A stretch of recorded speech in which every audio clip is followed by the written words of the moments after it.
Hello. I can't hear you though. Good morning. We're live already. Good morning. I apologize for the late start. I'm Al McFarlane, and this is Conversations with Al McFarlane. Thank you for joining my program. And can you hear me okay? Yeah, but help me to understand. This is live? This is live to Facebook. Yes, it is.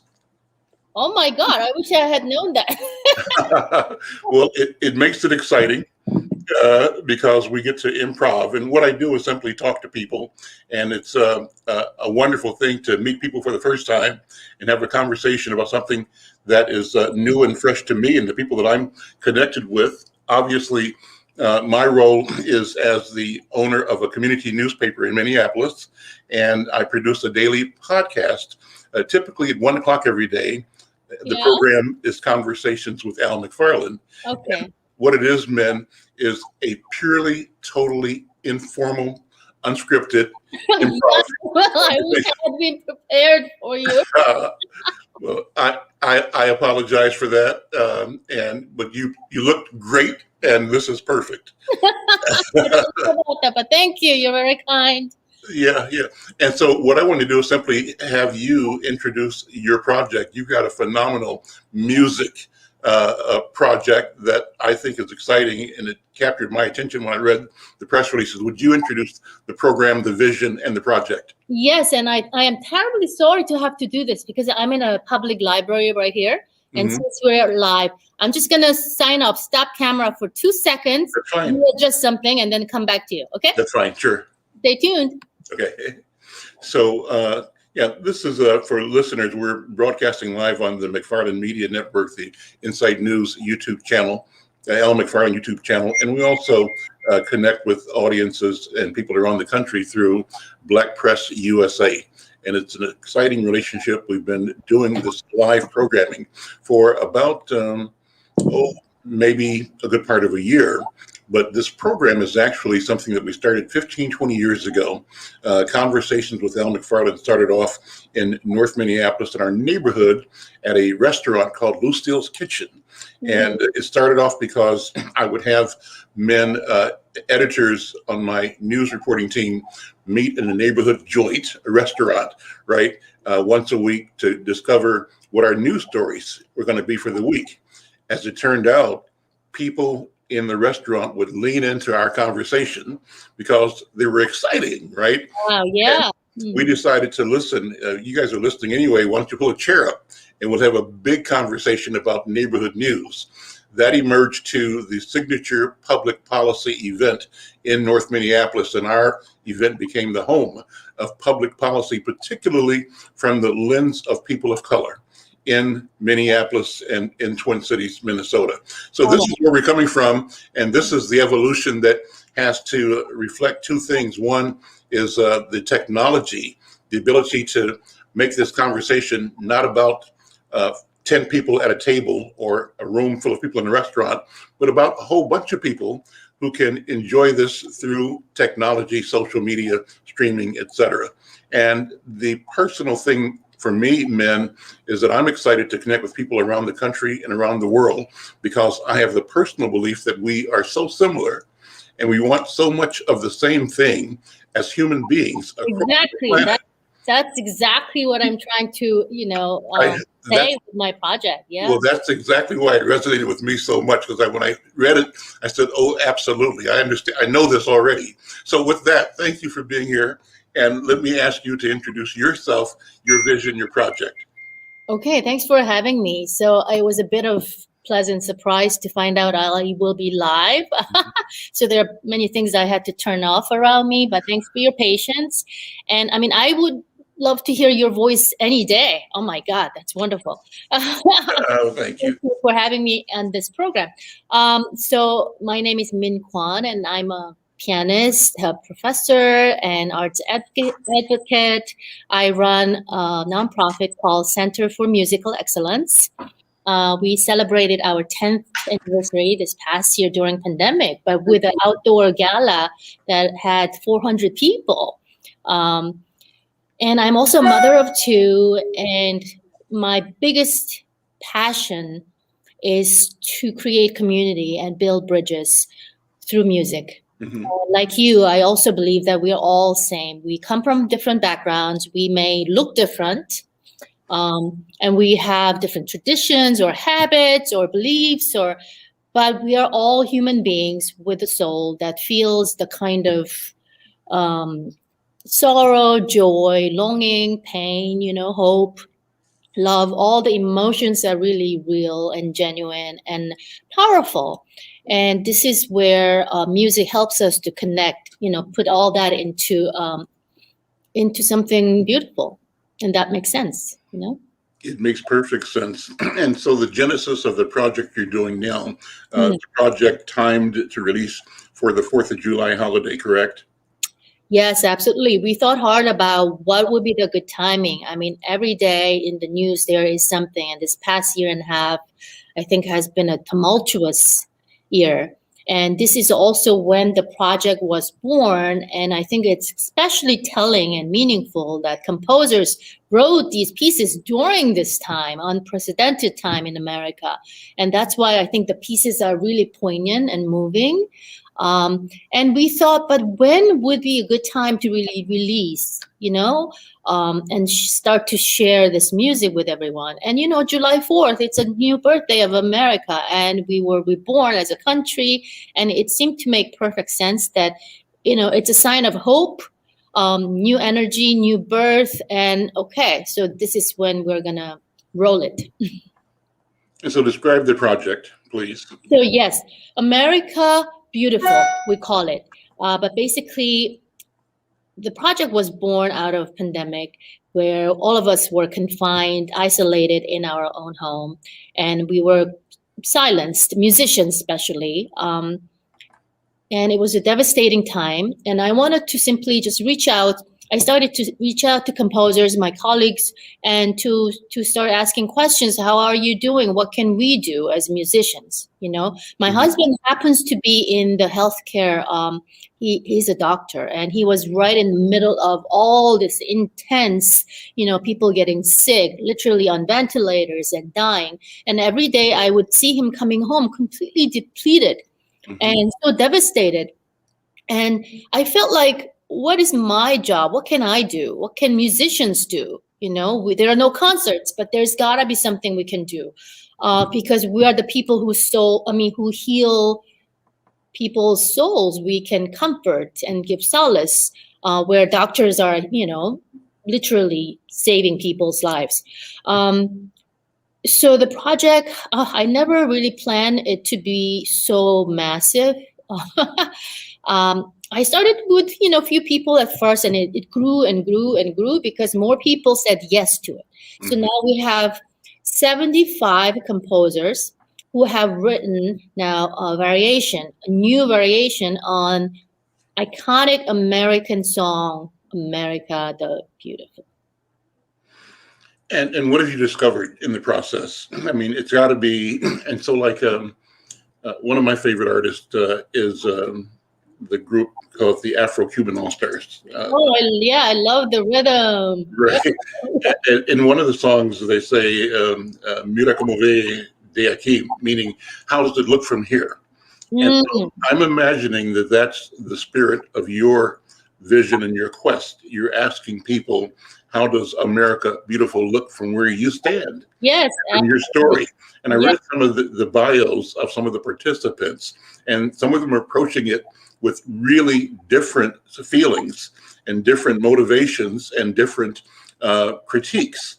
Some, I say, celebrate, and some criticize with their presence, and they are all, in one way or another, bearing witness to America. Right. So exactly. Talk about that. Yeah. Yeah. Okay. So basically, creating music is it's an outburst of your feelings and expression. And because the time was so dramatic, and yet, sometimes like words fail. And, I love this expression, music begins when words fail. We came to a point, I think, as Americans, like we were lost for words. Like, what now? Oh my God. Right. And it was kind of a perfect opportunity for these composers to step in and express their perspective, their feelings, as intense as they were. And it's understandable that many of them wrote something very solemn, dark, um, because they were grieving, Yes. they were mourning, and it gave them an outlet to express that feelings, And then there were others who tried to stay neutral and also just stay objective and just treat this as kind of an exercise in um, musicians' responsibility, in that not everything has to be so depressing. Our role is also transform something negative into positive, dark into bright. So some decided to do that, and then to some, I actually came out. I just asked, I think part of what we have to do is to move forward and give people hope and energy and new life, and please write me something very happy or very exciting, you know um, and so some of the compositions are exactly that. So it's such a great range of colors, perspectives, styles, and because many of the composers like me are immigrants, and they bring with them their culture, their heritage, music that they listened to as they were growing up. So I mean, I tell you, like, I am playing Jewish chant, I'm playing Indian, Persian, Arabic style. It's just like mind-bogglingly rich and exciting. That's awesome. I was fascinated by your description of the role of musicians, of artists, right? And as you were saying, some of them approach it to both reveal in their critique, the pain, the suffering, the anguish, maybe the disappointment. Others take a position, you say, that is more neutral. And as you were saying that, I'm thinking that musician, that artist, sees himself or herself simply as a witness and a reporter, a person uniquely capable of looking at the world or any element of it or any aspect or any of its points of confluence and convergence, and describing that with a unique set of skills and a unique vocabulary in the realm of music and in the realm of listening and hearing and feeling. And I think that's powerful. And then you said some approach it with, or maybe they all do, approach it with this notion of understanding the duty and the power of transformation, that the organic role of music includes its ability to transform people, situations, understandings, awareness, etc. Yep. So, because ultimately, what we want music to do is to bring us to a different place, a better place, more beautiful place. So yes, they were writing and thinking a lot about America the beautiful. Is it beautiful? And okay, for many of them, I mean, for all of us, it wasn't beautiful. And in fact, some hesitation and reluctance on the part of the composers came from exactly that. How can I possibly write about, or try to imitate or get inspiration from this song America the Beautiful, when my feeling about this country right now is not that, Yeah. and then I had to convince them, but that is exactly it. You're at my point, but that is our responsibility also, to point lens, to zoom into this situation and to turn it into something else, or just every situation has so many layers, and America is a complicated country, as amazing as it is, because of people in it. Americans are wow, there is no other country like it. I don't have to tell you that. Like, um, so many people from different backgrounds, but we make out of many, and that's also kind of the underlying theme of my project. Describe some of the artists, maybe mention some of them and their impressions on you, the impressions of their work that you have from what you've heard and what you believe they're going to be delivering to audiences as the project goes forward. Oh, I see. So I want to start with Libby Larson, who is based in Minneapolis. and she's this beautiful soul. So she was inspired by the amber grain, the plain field, the meadow, the vast land of America, and her music is exactly that. You can actually feel the breeze of the field, and see the amber grain, you know. And so music is very gentle and it's full of hope. Also, part of it is about longing, or what America could be, and it's so beautiful. And but then there are composers who really didn't hold back, and you mentioned critique or their anger and frustrations about the country. They just came out and said it. One of them is Daniel Bernard Romain, who actually called it America Never Beautiful. Huh? And the piece actually starts with a very shocking clusters, meaning bunch of notes at the bottom of the register of the piano. Mm-hmm. And then with the great resonance, and then the melody, America the Beautiful sings in the very far distant, place. Mm-hmm. So that's also very powerful. Mm-hmm. Because it's there. America the Beautiful is there, but it's really far away. We can hardly make sense out of it or hear it. You know what I mean? And while that darkness, that ring from that cluster is still ringing, and it's in the background. Mm-hmm. And isn't that just amazing kind of juxtaposition of the two? So he did that. And then we have someone like Terry Riley. Oh my goodness, like legend. One of the fathers of the American minimalism. Mm-hmm. I tracked him down. He was meditating. He was in the mountains in Japan. Huh. And yeah, he's 83 years old. Mm-hmm. And I expected him to write me something like few passages, in very typical minimalist style that I just repeat, over and over in different ways. But no, he wrote me 200 measures long. Wow. 9 minutes long. A major piece. Yeah. American ragtime music, and it's so fun, and it also represents him and his ideals. And look at him, he's out of all this chaos of last year. He's in Japan. Mm-hmm. He's searching for peace, and serenity, and the music is all in major. It's fun. It's something you can like sing and dance to. Yeah. So how wonderful is that? And then we have jazz great and composer Vijay Iyer, who teaches about African American studies at Harvard.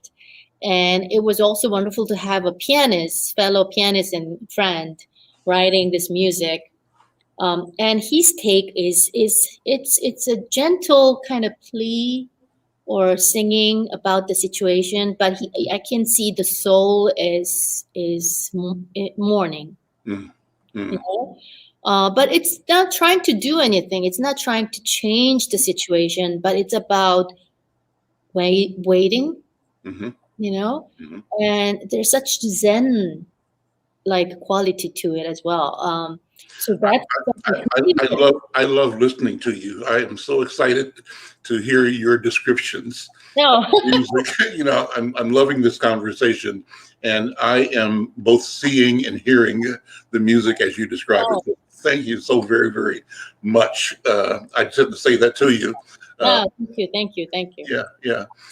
And so, anybody else that you want to call out or mention out? There's so many. All of them are great musicians, great artists.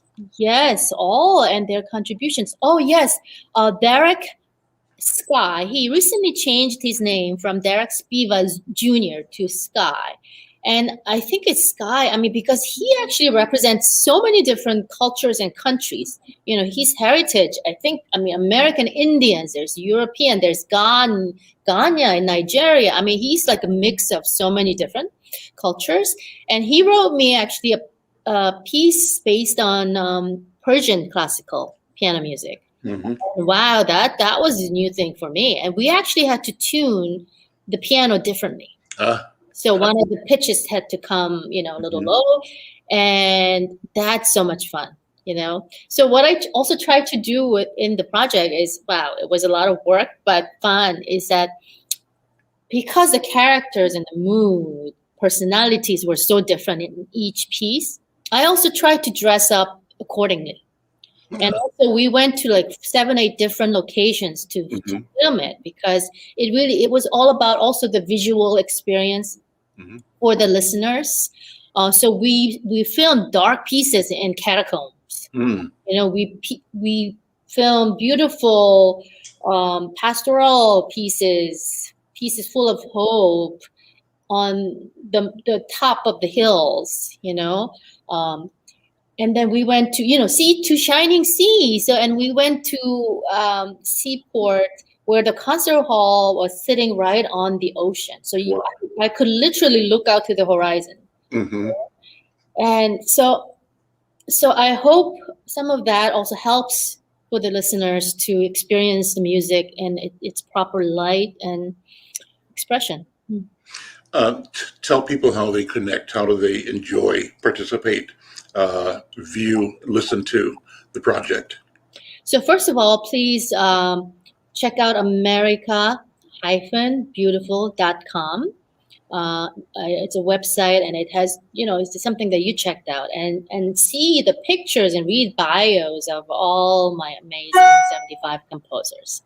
See what they look like. That's what America, first of all, looked like. Yeah. And we have composers from age 20 to 93, Mm-hmm. and everyone looks so different. And then sign up for the updates, so you can be right on top of it. But we are we are going to live stream every day at 3 p.m. That's Eastern Standard Time. So July 4th, 5th, 6th, and 7th. So that's 4 days of live streaming. And then 8th and 9th, actually, I am taking music live to the catacombs of Greenwood Cemetery. I didn't know about this place, but it's a national park. It's so beautiful, so serene. It's in Brooklyn, New York, but inside is this catacombs and acoustics, and the atmosphere is, oh my God, it's something to experience, right? So I'm going to perform 4 concerts there, 2 sets on the 8th and 9th. So those who are around here in New York, New Jersey area, I hope they can come. But there's a rumor that it's all sold out. Unfortunately, because we're in the catacombs, we are not able to live stream those concerts. Right. But we're hoping to film somehow and share it later on the YouTube page. Mm-hmm. So yeah.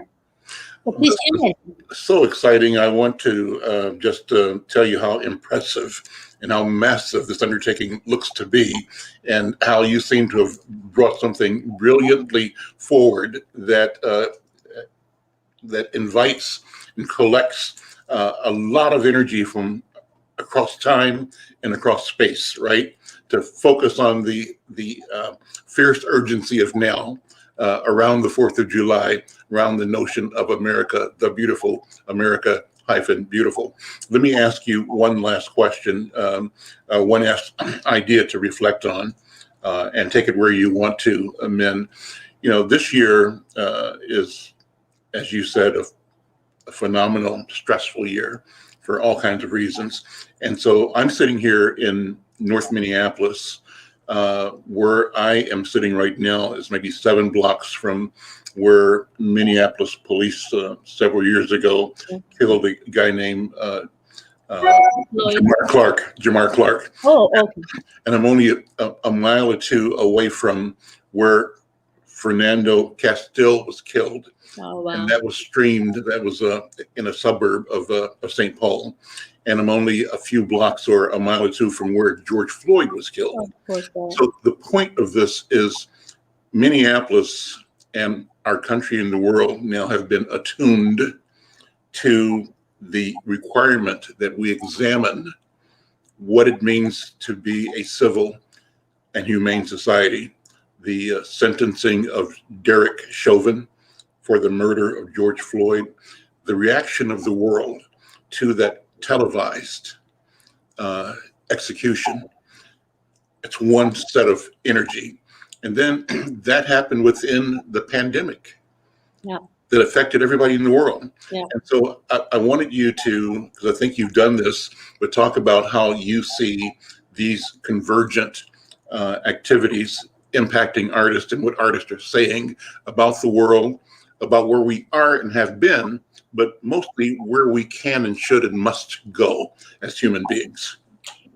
Yes. Wow. Yes, definitely. I think the tragedy, all of the tragedy of last year gave us so much to think about, to reflect. But what are we as humans if we don't learn something from it and to grow from it and to make situations better? I should actually mention, because you're in the heart of all these things that happen in Minneapolis. So what I also did alongside the project is I have a visual artist based in Minneapolis, and she has been capturing images from all these events. She went to the funeral memorial service of Floyd. Um, and she's the one also capturing the image of all the sheet music, all the music of these composers participating in the project. And so we're going to make that actually available too. But the reason I'm doing is that other than the fact that she's just a phenomenal visual artist and who was able to shed light on this, is that to bring connection to Minneapolis and to make people remember and never forget um, what happened, and to constantly have that as our reminder to be better as human beings or as neighbors, as friends. And I feel so fortunate by learning about these 75 composers and where they come from. And you know what I say is that it did put me out of my comfort zone totally. I am from Korea. I grew up in certain backgrounds, and then I went into very traditional, classical music training where I was learning to play how to play Bach, Beethoven, Chopin, and this is actually far away world from what the composers are writing in the 21st century America. But I really believe this is the center of everything that is happening. It's a true melting pot, right? And America exists because of all these different souls, and I hope the project sheds light to that. And then people, by listening, and also if you don't understand, instead of saying, oh no, that's not my thing, I don't like this, or I don't promote this, you have to listen again. You have to give it a chance. And because that's what I learned through learning to play these pieces. A lot of times I felt a little uncomfortable. I felt, I don't know how to react to this, but as I gave time to it, and give benefit of the doubt, if you don't understand the person sitting in front of you, look into their eyes, their soul, and I think kind of music allows us to do that. It's a real timeline of humans' expression and feelings, that's put into black and white notes, and then it's recreated, giving rebirth, and having it come to life. I think it's it's a magical process that I hope people can. Listen, what's such a wonderful conversation. I'm going to share my screen and close out with, if you're okay with it, the trailer. Would that be okay with you? No, it's a very dramatic one. Please do, yeah. Okay, let me do a screen share here, and we can close after we watch the trailer with final thoughts, impressions that you want to provide. Yeah, you can see in the trailer, we went to Grace Church in Newark, where was the music, America the Beautiful, was composed by Sam Ward. So that was important to go to the root. And then also you might see a little bit of us on the field, beautiful nature. Okay. Okay, yeah. Let's see if I have it here. And are you seeing the share now? I'm not. Okay, it should be coming up.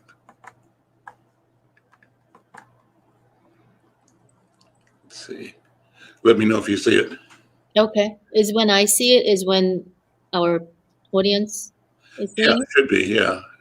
And I have it on my screen here, but let me double check that I've shared it properly.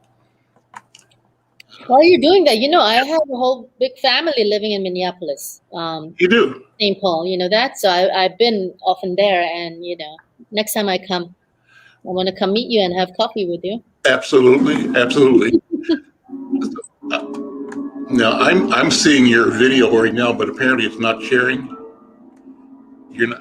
Oh, now okay. I'm Okay. seeing a lot of things on your computer. Okay. You might have to close. There you go. Okay, now let's go back. Beginning.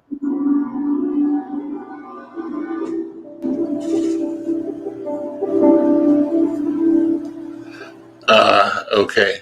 Or if people go to the website, america-beautiful.com, I think it's embedded there. They can see the whole thing there. Yeah. So, well, I haven't.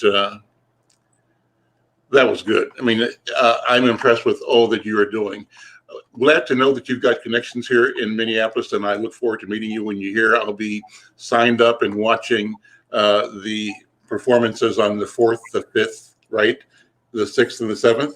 4, 5, 6, 7. Mm-hmm. Right. And thank you so much. I appreciate you. And again, keep up the great restorative healing work that you do as an artist, as a creator, and a musician, a composer. Thank you so much, Min Kwan. Thank you. That's so generous. Thank you. Bye-bye. Well, what a wonderful conversation. I've enjoyed this. I hope you enjoyed it too. Go to America-Beautiful and get the full story. Just a beautiful website, first of all. It's a wonderful website and a lot of great information, great pictures, and the story. You'll enjoy it. I've enjoyed it, and hope you enjoyed this conversation. I'm Al McFarlane, and we'll see you next time. In fact, later today, we continue with a program with a guest friend of mine hosting the regular Thursday 1 o'clock podcast. You'll enjoy that as well. Take care. We'll see you. Bye-bye.